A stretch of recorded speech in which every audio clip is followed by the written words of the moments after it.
Thank you. So hi, everybody. Thanks for joining us today. If you're unfamiliar with who we are, I'm Andrea Carvalho. I'm the program coordinator for the Coalition to Prevent Lead Poisoning.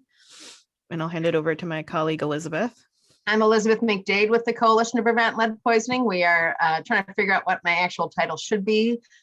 So I'm going to go with that one for now, but I've been involved with the coalition. I just had a work anniversary. It's been 15 years with working with the coalition. So, hey, congrats. So we are here this morning. Thank you so much for joining us. We're going to talk about a project that ended up becoming sort of a hybrid or a partnership project that came out of working together with community partners and looking at shared resources and making sure we're creating information resources that are consistent and that provide best available resources to our community. So if you'd like, since there's only a couple people, do you want to go around and do just some quick introductions? So I'll just start with Jen since she's first on my screen.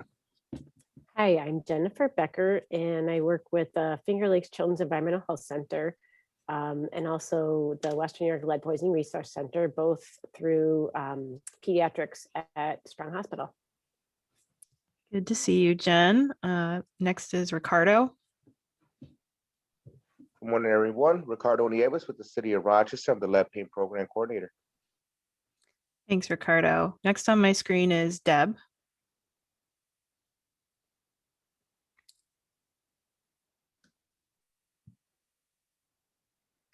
Can you unmute yourself? Okay. Oh, Deb. Terrific. Yep. Deb says she's in a shared office. So she posted in the chat, I'm the Lead Program Manager for Genesee County.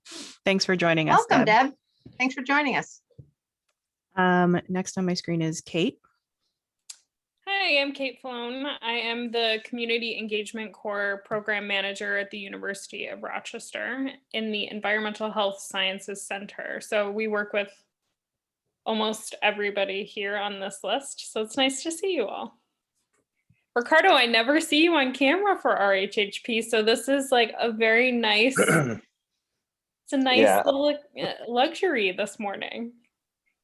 Yeah, I'm usually doing so much, getting up, and like I'm in the office sometimes and I have to get up and tend to people coming in, getting lead supplies, answering questions, doing this, and I don't want to be rude. I want to make sure that people know that I'm paying attention. I'm listening, but I just don't want to seem like I'm getting up and jumping around and doing everything but being engaged. Yeah, well, that's understandable. Thanks for joining us today, Cait. Next on my screen is Rosa.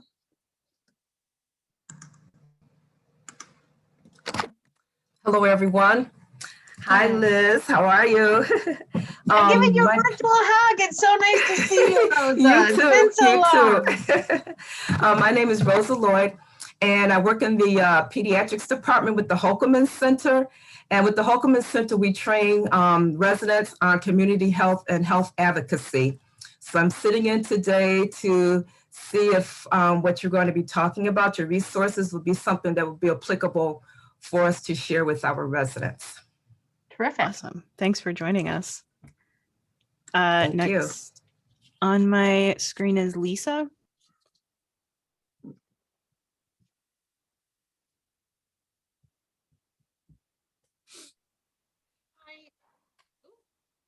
Lisa O'Dell from Wayne County Public Health. I supervise the Children with Special Healthcare Needs program and the Child Find program. Awesome. Terrific. Lisa, could you just say your county again? I didn't hear it. Wayne County. Oh, terrific. Welcome. Thanks for coming. Thank you. And then last on my screen is Coco.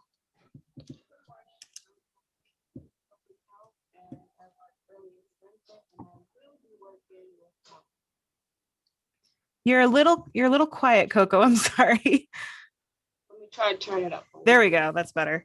Here we go. Can you hear me now? Yes. All right. Yes. Good morning, everybody. I'm from Wayne County Public Health, and I work with early intervention, and I will be working with the Child Find program. Great. Thanks for joining us today. Thank you. So Elizabeth, so there's two different versions of this guide. One is specific for Monroe County and one is regional for the state. So should we start with the state version since there's a couple of people from outside Monroe County? I actually would prefer to start with the local one since I Okay. prepared for that one. That's fine. And then we can actually go a little bit beyond that and kind of look at the differences that we're talking about. So just a little bit of background, the Healthy Homes Resource Guide came out of the work that the Rochester Healthy Home Partnership did.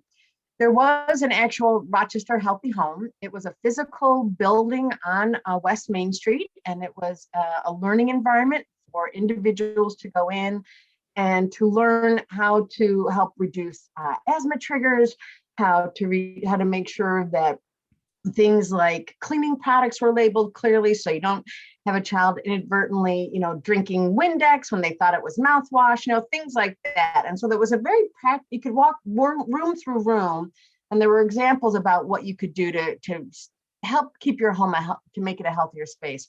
The funding for that physical building was a grant funded event, funding that came through the University of Rochester. They worked with Action for Better Community and a bunch of community partners to put it together. It was a massive undertaking that involved a lot of different content experts. But once the funding ended and the physical space had to close, the Healthy Home Partnership grew out of that and continued to meet. All of these content experts continued to meet to share best practices, to try to make sure that people were aware of the variety of programs that were in our community. We often hear this, that we get sent into silos, right? We don't necessarily share and make sure that we're overlapping information, make sure that we're not duplicating, and that we're also being more effective, because we can build upon what we already have and move on that. So it's funny when I look at how beautiful this is, and I have to give a shout out to Roberts Communication and the Ad Council, which is now Causeway Community Partners, who have been our educational material and promotional partner for a long time. We started out with a very, I think it was in FileMaker Pro or some desktop publishing program, sort of what you think it would look like. And our friends at Roberts and at Causeway took it to another level and created this really beautiful document. We keep updating it as we go along every couple of years. And so we've just reissued a new one. We just got a new one in English. Our Spanish language version is being reviewed by the Latino Health Coalition here in Rochester. And once that's been approved, that will also be available. We have physical copies of it, as well as the PDF, which we're looking at right now, which will be downloadable and anybody can use. You want to go to the next page, Andrea? So, and I guess we can actually skip on to the next one. So one of the things that I think is important for us to think about is, why is it important to have a healthy home? And I think the past year has really proven why that's so important, right? When we talk about, we've all had to stay at home, but we're assuming that home is a safe place to stay. But if your home has environmental health hazards, or if there are physical barriers or what's going on, your home can actually help with making you sicker if you already have some underlying health conditions, and or add to that, create a toxic environment. And so in particular, we want to address making sure that the home is healthy for children. We know specifically with lead poisoning that there are environmental hazards in the home that significantly impact children. And there are other ones that go along with that as well, including asthma triggers, and understanding that really prevention in your home and maintenance in your home is really worth it if it's at all possible, making sure that we're staying on top of what we need to do to make sure it's healthy. So we based this booklet upon the 7 healthy home, the 7 steps for keeping your home healthier, that comes from the National Center for Healthy Housing. Keep it dry, keep it clean, keep it pest-free, keep it and maintain. And so we go through sort of step by step and talk a little bit about that. Dry can be things like making sure that we have fans when we're showering or cooking. Clean is making sure that we try to keep on top of housekeeping, although I don't know about all of you, that has definitely been a challenge for me this past year. You want to make sure that it's pest-free and or keeping food products away from pests. You want to make sure that you're trying to reduce clutter so that you reduce slip, trip, and fall hazards in particular.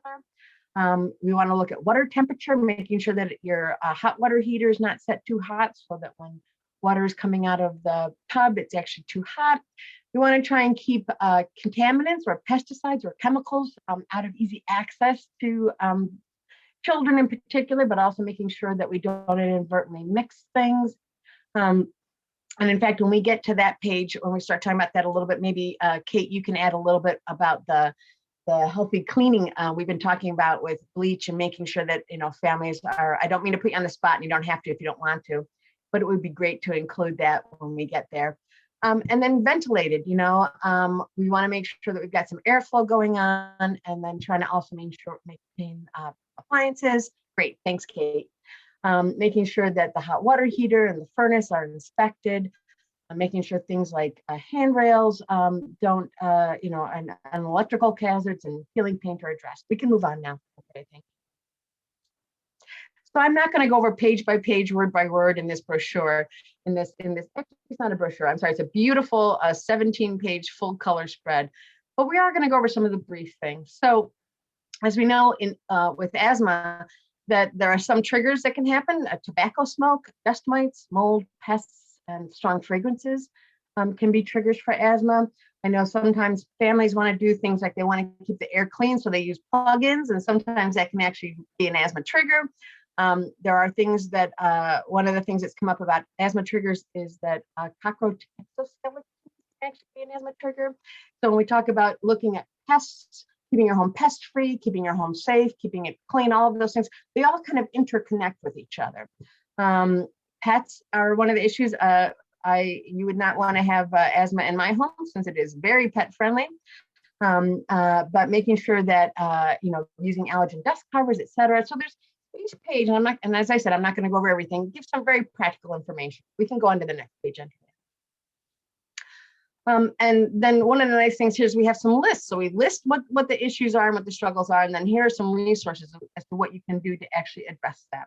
Some of them are things that you as a homeowner or a renter or, you know, wherever you're living can do. Some are going to be things that require additional assistance by professionals. And so we list those resources as well. But it's just some good practical information here.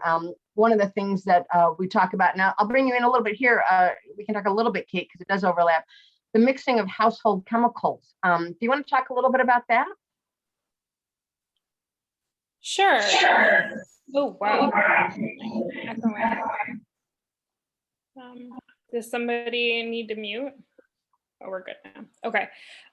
So again, I am Cait Fallone. I work at the University of Rochester in the Community Engagement Corps for the Environmental Health Sciences Center. So a lot of this work that we do revolves around healthy homes, and we partner with Jen, we partner with Elizabeth and Andrea to do a lot of this work. And we try to tackle pretty much everything that's in the Healthy Homes Guide. However, not everything is our expertise, but cleaning happens to be one of the things that we do a lot of work on. And I'll also put the link in our website where you can find these resources. But when we're thinking about using chemicals appropriately and safely for your family, there's a couple reasons to it. So one, like Elizabeth mentioned, chemicals can actually be asthma triggers or cause respiratory symptoms, especially for some communities that are, you know, really used to working with specific chemicals like Fabuloso or bleach, where, you know, it's maybe their grandmother or their mother has worked with that. And so to them, that is just kind of what you use in order to keep your house clean. We try to work with groups to kind of get them to understand that, yes, you can use these chemicals to clean your home, but there are also safer ways to use these chemicals, not only diluting bleach, but also alternatives as well. And we have seen during COVID that the Poison Control Center had an uptick in calls, mostly from overuse of these chemicals and also mixing of these chemicals. People who were very anxious and wanted to make sure they were keeping their families safe, kind of tried everything that they could, including multiple different chemicals that, really shouldn't be mixed together. And we've also kind of ran into the fact that, labels can be really complex with small writing and lots of writing, and it can be hard to decipher kind of the safety regulations on these chemicals. So those are just a couple of things that we tackle. And I put in the website, or I put our website for our Healthy Homes resources in the link, and I'm also going to put in our COVID related cleaning resources. We have some infographics and some other materials that can be downloaded in PDF form that people are welcome to use, with the caveat that, we're not saying you have to use bleach. This is not the only way to do things, but if that is a preference or that's what you have, there are safe ways to use it, dilute it, and keep everybody healthy and safe if that is the product that you choose to use. But it is not the end all be all. So that's my little. No, but I think, when we're talking about in particular asthma triggers, when we talk about fragrances and chemicals and strong smells, right? These inadvertent consequences that we're looking at right now while we're in our home, like, trying to keep it clean. Right. But also, not thinking about that perhaps we could actually be making somebody else sicker because we're putting these chemicals and these fragrances and these aromas in the air. Right. And I'll also mention, this is not necessarily specific to pediatrics, but a lot of things like Glade plugins or Febreze have things called endocrine disrupting chemicals, which actually impact reproductive health. So being exposed to these chemicals over time actually physically impact our bodies in more than just respiratory ways. They're actually impacting not respiratory system, but yes, our reproductive system. So these chemicals can do more than just give us asthma triggers or give us irritants. There are other concerns about using these chemicals. So if you can use alternatives or safe cleaning like vinegar, baking soda, those types of things, it's best to do that. But we know that that's not everybody's preference. So yeah.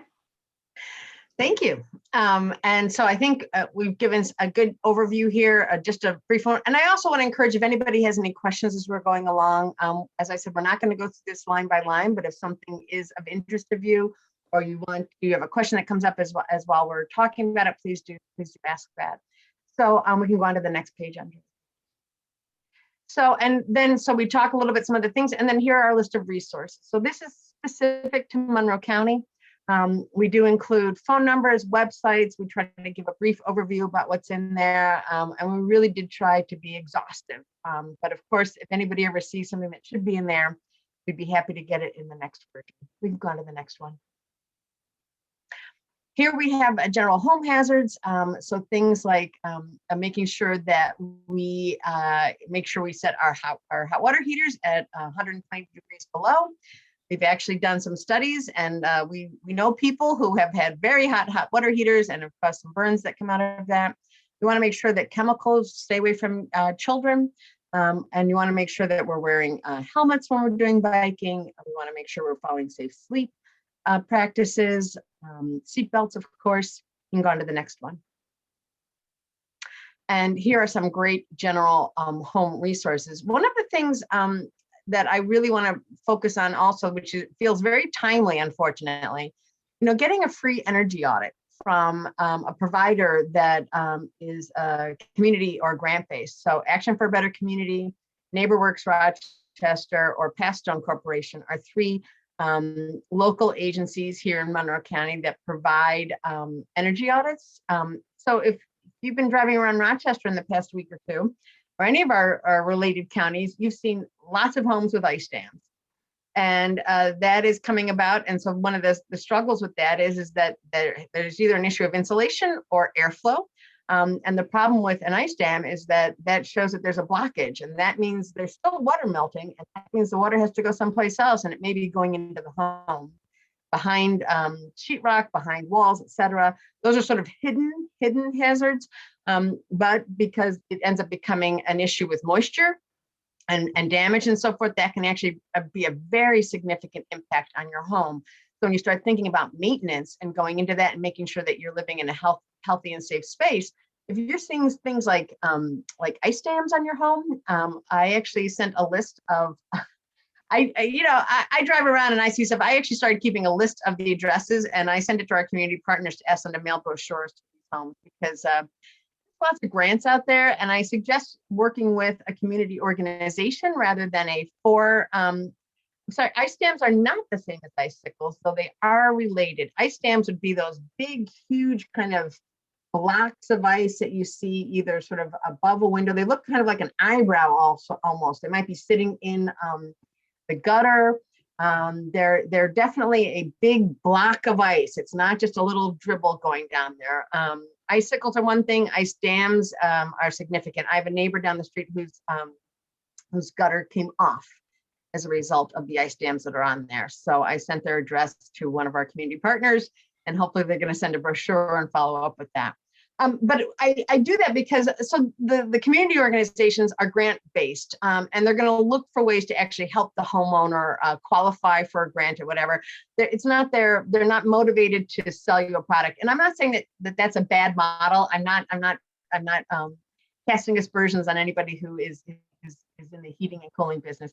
It's just that calling a community organization to see if you qualify for a grant, et cetera, might be the first step in your making sure that you've got a healthy and safe home, and making sure that you're looking at saving energy, et cetera.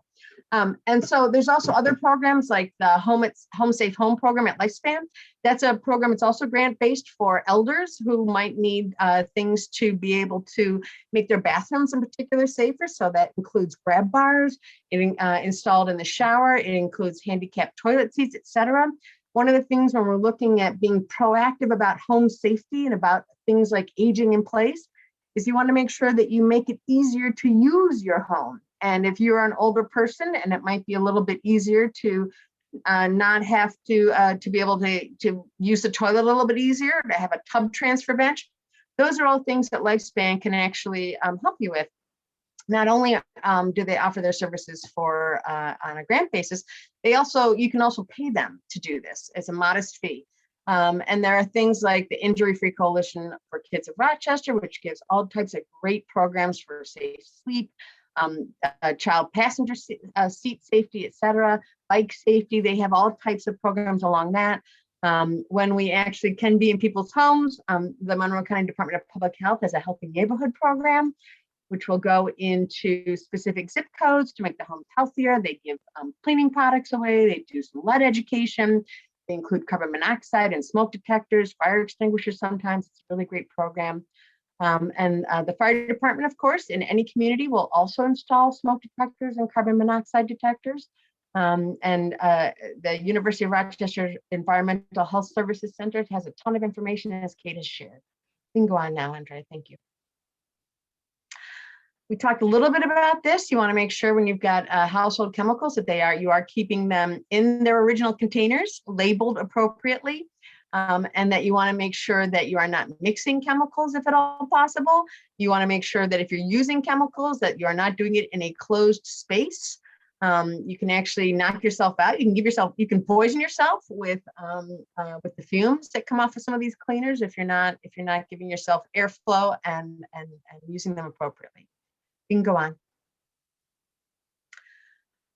And again, we have a great place for disposing of environmental hazards. So we sold my family home a couple of years ago, and my dad was a do-it-yourselfer and an artist. And when I tell you that I took 2 Honda CRV back part of the car loads of all types of chemicals that I had no idea what some of them were, what some of them looked like, et cetera, to the eco park. And in fact, there was a guy when I was driving, there was a guy tailgating me. And I remember thinking, man, if you hit me, we are all going up. So, you know, because the car was filled with stuff, but it was great to be able to not, you know, dispose of those products safely, right? To be able to go there, make sure that I wasn't polluting the environment by emptying them into a drain, et cetera. And so the eco park is easy. It's you drive in, you drop stuff off. I don't know. Has anybody ever been here besides me on this call has been to the eco park out near the airport? It's a great, it's a great resource. I highly recommend it. We can go on to the next page. So here we talk about indoor air quality, things like carbon monoxide. Cait and I worked on a pilot for a program, a healthy home pilot program a couple of years ago. And when I tell you that we went into, how many homes, Cait? A dozen at this point, maybe 15? Yeah, the piloting, we went to about 13. So right, 13. Somewhere in there. And 100% of them had either a malfunctioning, and I include myself in this home because Cait and I actually did, we tested our own homes. We worked on each other's houses as a practice. And I can tell you that 100% of the homes had either a malfunctioning or outdated carbon monoxide detector and or smoke detector. And that means either that there were no batteries, the batteries were old, the date on them, smoke detectors actually have, and carbon monoxide detectors actually have expiration dates. You can't just install one and then 2 decades later expect it to keep working. That's not how it works. So you want to make sure that you are checking that. You want to make sure that you are actually checking the, understanding how to, and changing the,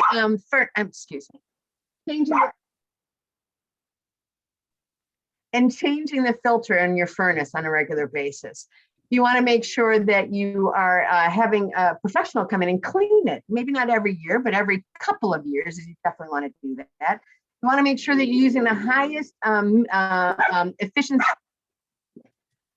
filter that you can use for your particular furnace. You want to make sure that there's no mold, if at all possible, in your home. And or if there is, to address it by not spraying bleach on it, but making sure that you're actually working with it carefully and appropriately. I have actually had people call us and ask us about asbestos for wanting to do that themselves, and that is a firm no. That is not a DIY project. That is not something you can figure out how to do yourself and read something and you're going to go do it yourself. Do not touch asbestos. If you think you see it, you want to get it tested, you need to call a professional and have them come in. That is not something you do on your own. I think, Ricardo, you can underscore and underline that. Yes. And we can move on from here. So because we are the Coalition to Prevent Lead Poisoning, we have a lot of information on here about lead hazards and preventing lead poisoning. We have some basic information about it. One of the things that Rochester is fortunate to have that we put into place in our community at this point over a decade ago is our lead ordinance, which is tied into our inspection process for rental properties. So when homes, we have what's called a certificate of occupancy inspection process. That means that a home has to, a rental property has to pass that in order to be able to be legally rented to a family. And we include a lead inspection with that. And it's been a really great tool. In our community in Monroe County, we've seen an over 80% reduction in the number of children reported with lead paint poisoning in the past decade. Part of that has to do with education and outreach, certainly, and making sure that we are working, collectively as a community to put our best resources to that.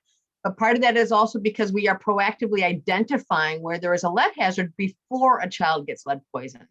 And with the majority of the great majority of our of children in our community and our properties in the city of Rochester, the majority of them are rental properties at this point. Making sure that those do not pose a hazard to families and or having a mechanism to address the hazard if there is one in a proactive way has really been an incredible tool. So we use we also have some basic things that anybody can do in their homes. We always talk about, you need to make sure that you inform people as to the importance and the gravity of this work, but you also have to give people tools so that they can respond, because if you just scare them and you don't tell them what to do, people get paralyzed, right? Because if we have no way to react, how are we gonna respond? We're just gonna think about it tomorrow. There's a lot of other things we need to focus on. In New York State, you want to make sure children get tested at ages 1 and again at 2 for exposure to lead, and that's a blood test that they want to get, and that's regardless of presumed risk. So even if you live in a house built after 1978, which is when they took lead out of paint and out of gas, your child may be spending time at grandma's house, and that home may be older as well, or the caregivers or whatever. So you want to make sure your child gets tested. You can also, no matter where you live, actually call and have your home tested. In the city of Rochester, you can have a visual inspection done for free, but there are professionals that use what's called an XRF gun, and they will go in and they will measure. It's a couple $100 to get that test done, no matter where you live. But they will go in and they will test all of the painted surfaces in your home and give you an idea of whether there's a problem there. I always say with lead poisoning and issues like this, not knowing doesn't make the problem go away. And one of the great things about things like having an energy audit or getting a lead test is that it gives you a blueprint, right? You might not be able to take care of everything today, but you do have a list and a way to think about approaching, working towards solving the problem at some point. But having the information, it helps you make some informed decisions. So for example, if the XRF test showed that your child's room was hot, right? That the room happened to be painted with lead paint, but your room was clean, you can switch bedrooms, right? That's a pretty simple fix for a quick response. It's not a permanent solution, but it certainly is a response. You want to make sure that you're washing toys and so forth that are on the floor with soap and water. And you want to make sure that kids are eating as healthy a diet as possible, because it is true that a strong body does help keep exposure to lead at bay. It is not a panacea. It does not mean by eating your spinach and drinking glasses of milk, if you live in a home with lead hazard, fine. That's not how it works. And you want to make sure that you're using lead-safe cleaning techniques. So that includes things like not using your old vacuum cleaner to clean stuff up. You want to do some wet cleaning. Art Wheaton, who has been teaching some great RRP classes, recommends using a Swiffer mop, because you can just throw those wipes away. You want to make sure you're using soap and water. You can do things even as simple as washing out the windowsills and floors with just water and soap. And you can also contact, if you're in Monroe County, you can contact the Monroe County Department of Public Health to borrow a high efficiency particulate air vacuum cleaner. Renters, it is the landlord's duty to maintain the property. Homeowners, you are not required to keep your home lead safe, but if you want to, we certainly encourage you to do that. And the city of Rochester does have grants that actually are helpful to both landlords and to homeowners. We always want to recommend that anybody who is doing any type of renovation work hire an RRP, which is renovation, repair, and painting certified contractor. That's a federal law that's been on the books since 2010. And so if you're hiring a contractor and they don't know what you're talking about, you move on to the next contractor. And you want to make sure that any pregnant women and children are staying away from any home renovation work until you make sure that the property, you make sure that the property doesn't have lead before you do that. But if you haven't done that, if you're not doing that, you want to make sure the default is that it's there, you work safely, and you keep children and pregnant women away from the property until the work is completed. You can move on now. And we have this huge list of resources. I will not go through this at all of it, but you can see that, as I mentioned, the city of Rochester does have a lead control grant right now. We have the lead ordinance. The city of Coalition to Prevent Lead Poisoning will actually do education and outreach, where one of the things we're doing now with these webisodes is creating these opportunities. But we will go and talk to people in the communities where they are to share our information and to share resources. Housing Council has some great landlord education classes, as well as pre-purchase counseling, and making sure that homeowners understand what goes into that, and that landlords understand their responsibilities for the home. Monroe County Department of Public Health is a great resource. They will actually, so every health department in New York State, we've taken this issue with lead poisoning prevention very seriously in New York State, and it's really been heartening to see. And so I know that our county health workers have actually been reallocated to really working on COVID pretty much all the time. And it's difficult to do that. But I also know that the people who work in the county health department are dedicated professionals who will help families figure out if a child has an elevated blood level.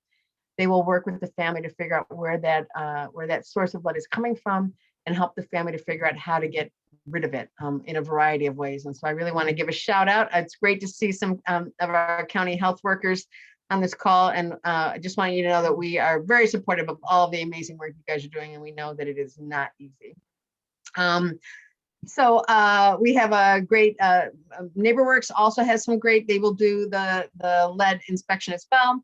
The Western New York Lead Poisoning Resource Center has offices not only here, but also in Buffalo and all over. Wait, it's just here in Buffalo, right, Jen? It is throughout the Okay. state. Throughout the state. I thought so. Yep. Thank you. And then, of course, the Finger Lakes Children's Environmental Health Center has tons of information. And you know, you do not have to be a Monroe County resident to access either of those resources or NeighborWorks. I mean, some are specific. So the flood ordinance and the grant, et cetera, are specific to Monroe County and the city of Rochester. But the rest of the resources are all over the state and are in multiple counties. So, you know, please make avail yourself of those resources. We can move on. Thank you. Yes. Can I just mention that our materials, most of them are specific to either the city or Monroe County. However, we've worked with like Steuben County and other counties to actually edit our materials to fit the other counties' needs. So if you like something that we have, but it's not specific to your county, you can always contact us and we will make those changes for you. We'd be happy to do that. That's terrific. Thanks for adding that, Cait. Yep. We can go on, Andrea. Oh, we are. Thank you. So we always want to encourage people to go to regional farmers markets. And we also want to encourage that we'll be seeing what's happening this time. You know, this booklet was done before COVID, clearly. So we want to encourage, we know the importance of children eating. And we know that most children get their meals through school. A lot of children do actually in the city of Rochester, and that during the summer, there actually is a drop-off in kids getting all of the meals that they can actually access. So we want to encourage people to not only make sure that they're getting information on where to find free and delicious meals all summer long, 2-on-1 is that, but we also want to encourage people to go to regional farmers markets to try to get access to all of our incredible resources that we've gotten in this region. We live in a very resource-rich, food-rich area. Maybe not. I mean, I know there's specific places where there aren't, but in general, we are lucky to have a great resources of food that's not too far away. And then FoodLink is also an incredible resource for the families who are hungry and who might not have access to all of the resources that they need at this time. So clearly, as I said, this was not done in response to COVID. This was done pre-COVID. And of course, food needs and access to all of that has changed significantly, but FoodLink is a great place, and summer meals is another one to make sure we're paying attention. We can go to the last page. And then we also know that, you know, sometimes the way we would like things to go isn't necessarily the way things do go. And while we do have a lead ordinance here in the city of Rochester, we also know that not every landlord is following it to the letter of the law. I am not casting aspersions on anybody. I'm just saying, you know, if we're going to present policies and practices, we also have to be aware of the practicality of it, you know, and what is actually happening versus what we wish would happen, right? And if we somehow, assume that because we've got a lead ordinance, every apartment is safe and everybody's living in a safe place, you know, that's not going to be a useful tool for all of the people that are in need. So if it's actually against the law for a landlord to retaliate, for example, against a tenant if they request a lead inspection or if there's a lead hazard. And so we want to make sure that people know that they can get a free legal advice from the Legal Aid Society. The Housing Council provides information on apartment listings and et cetera, as does the University of Rochester. They actually created a really great list of tenants' rights and responsibilities. The Housing Authority also has some great resources for renters as well as homeowners. And again, NeighborWorks has a great series of classes on financial literacy education and home ownership, understanding that, we've actually, I will just share anecdotally in another program that I work on, we've encountered quite a number of homeowners who, for whatever reason, have a chunk of money for a variety of reasons, and they see homes in foreclosure and they buy a foreclosed property that is substantially less money than it might be to buy a home through the traditional routes, but the property is sold at that level because of the work that needs to be done in that home. And in some cases, the homes are not really habitable. And so people find themselves in situations where they've bought this house, they think, the problems of homelessness or trying to find a place to establish a place for their family has been solved, but that only opens up a door to a whole nother host of problems that they then don't have the resources to actually be able to address.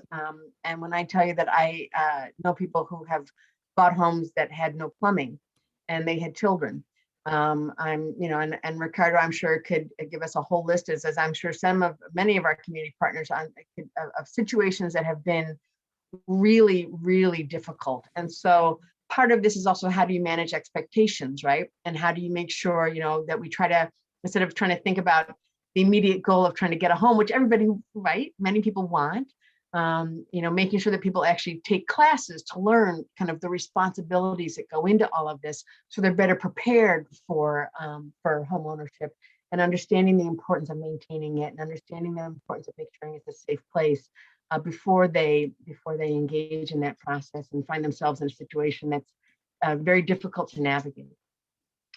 So we have lots of great resources here, and we can go to the last page so we can just say the thanks to everybody. And then, Causeway Community Partners, Common Ground Health, Finger Lakes Children's Environmental Health Center, Monroe County Department of Public Health, the Rochester Area Community Foundation, Rochester Energy Efficiency and Weatherization, and the University of Rochester Environmental Health Sciences Center. These are all of our community partners that have worked to make this booklet, this brochure available to all of our partners. And we'll be having a Spanish language version, as we said, available for this as well. Does anybody have any questions about what we covered, or anything that they want to add that we should have touched on, but we did not? Liz, I have just a quick question. I'm sorry. Now, where did you say we can get copies of these brochures? Andrea, we're going to post the link in the chat. We've got some on the Coalition to Prevent Lead Poisoning's website. There's some at the University of Rochester. You can actually just kind of Google healthy homes, healthy families. But I think Andrea is going to put the PDFs in, and Cait has some as well. So we're going to put the PDF links in there, but you can request copies of them. We actually have physical copies. And Jen is just saying that you can email her for hard copies if you want to have them delivered. We'd be happy to make sure you get them. Thank you.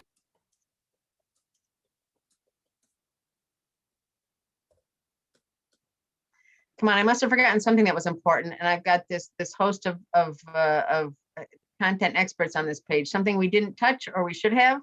I can mention here. Let me turn my video on. I can mention that we do have about 5,000 Monroe County and 5,000 New York State version.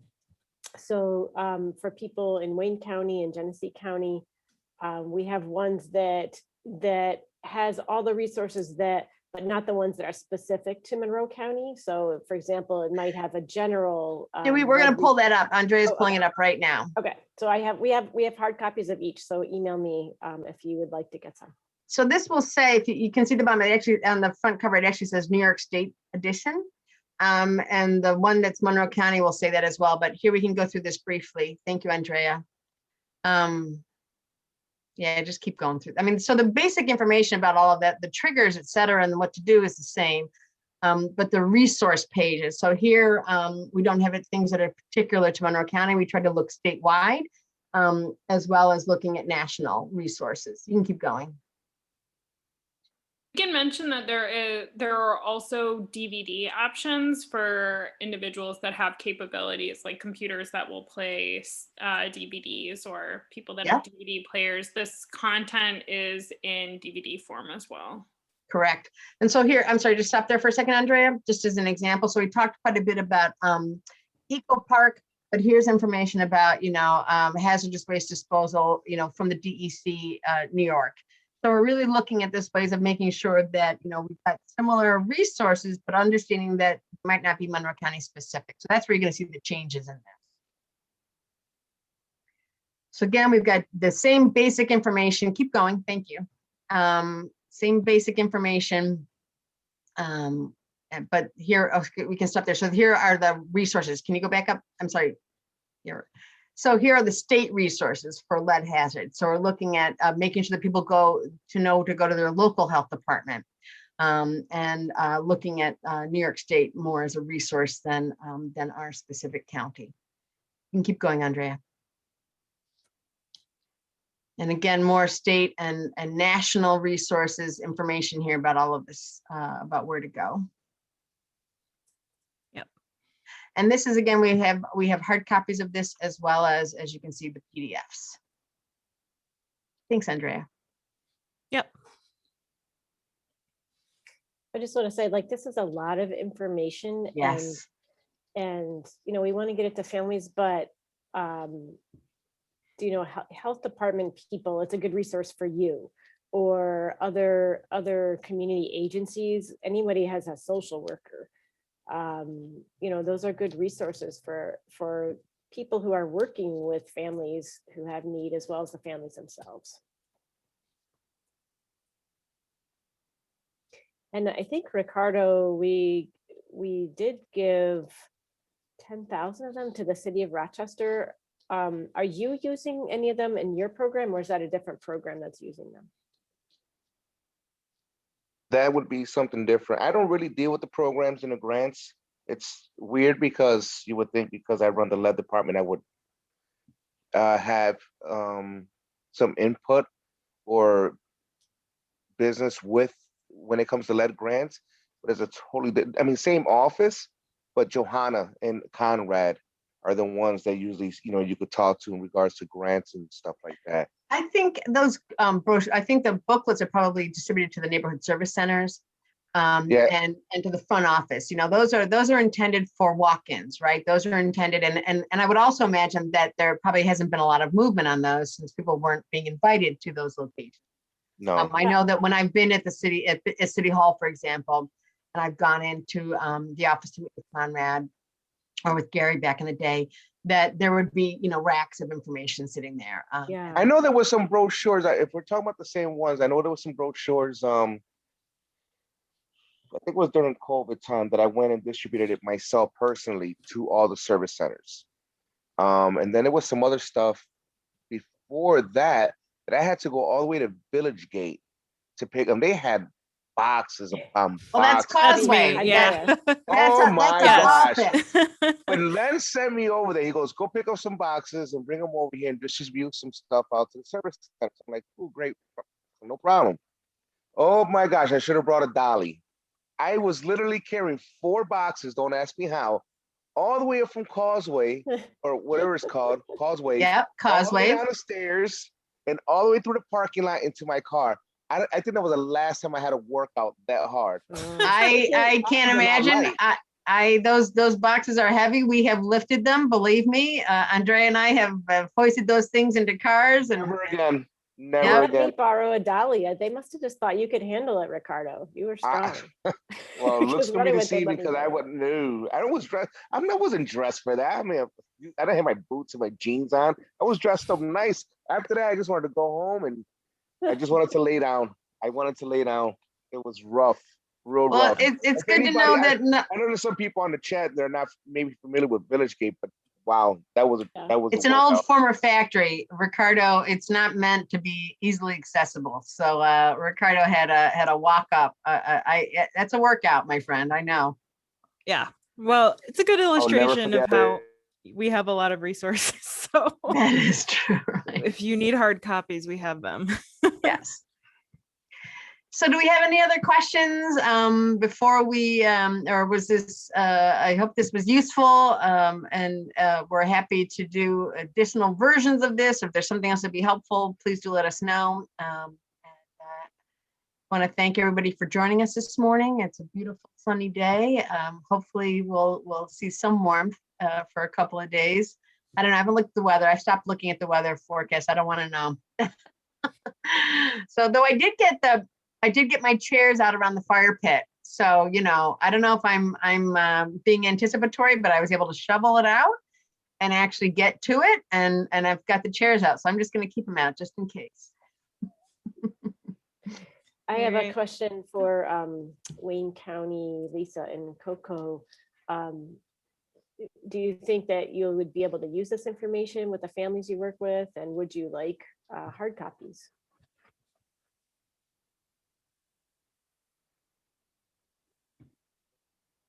I definitely would like some copies. We are getting referrals into Child Find for kiddos who have elevated lead levels. But in addition to that, yeah, I think they're a great resource. And we could definitely start distributing those to families that we're coming across that need them. Great. Do you want to give me an email, or you could put your email in the chat and I could make arrangements to get them to you? Sure, I'll put it in the chat. Great, thanks. Thank you. And Deb, how about Genesee County? Yep. All right, good. Yeah, Great. just share your contacts. They're here. We're happy to get to share them and get them out to you. And that's normally what we would be doing anyway. So it's normally our cars would be at least have 1 or 2 boxes in them just in case. I know that that's sort of how I drive around with resource materials, because you never know kind of where you're going to be and pass by a library where you can run in and drop some information off. And we have not been doing that this year. So it's great to be able to get information out to people who possibly use it. So thanks so much thanks for helping us do what we're supposed to be doing. We appreciate it. Definitely. All right, then. Thanks, everybody, for joining us today. Have a good rest of your Friday. Enjoy your weekend. Thanks, everybody. Take care. Bye. Bye-bye.